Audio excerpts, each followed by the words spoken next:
آدمی نے 99 قتل کیے بنی اسرائیل میں. پھر ایک عبادت گزار سے پوچھا 99 قتل ہو چکے ہیں، توبہ ہوگی؟ کہ نہیں ہوگی. انہوں نے کہا اسے بھی قتل کر دیا. 100.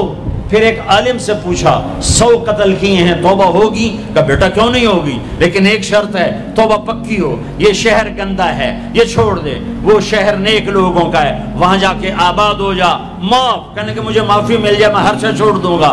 اپنا بوریا بستر اٹھایا اور چل پڑا. راستے میں موت آئی. جب موت نے جھٹکا دیا تو اس نے چھلانگ لگائی آگے کی طرف، تو وہ یوں گرا، یوں اس کے ہاتھ یوں اور پاؤں یوں گرا.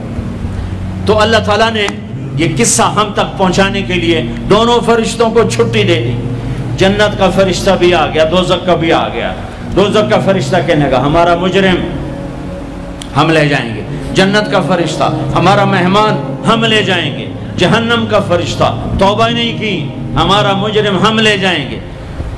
جنت کا فرشتہ ہمارا مہمان توبہ کر چکا ہے، گھر سے نکل پڑا ہے، ہم لے جائیں گے. جہنم کا فرشتہ ابھی اس بستی میں پہنچا نہیں ہے، ہمارا مجرم ہے. جنت کا فرشتہ پہنچنا ضروری نہیں ہے، نیت ضروری ہے.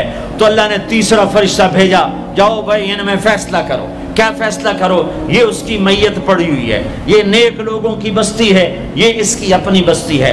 فاصلہ ناپو، اگر اپنے گھر کے قریب ہے تو جہنم والے لے جاؤ، اگر نیک لوگوں کے گھر بستی کے قریب ہے جنت والے لے جاؤ. جیسے یہ مائک اس سائیڈ کے قریب ہے، اس سائیڈ سے دور ہے.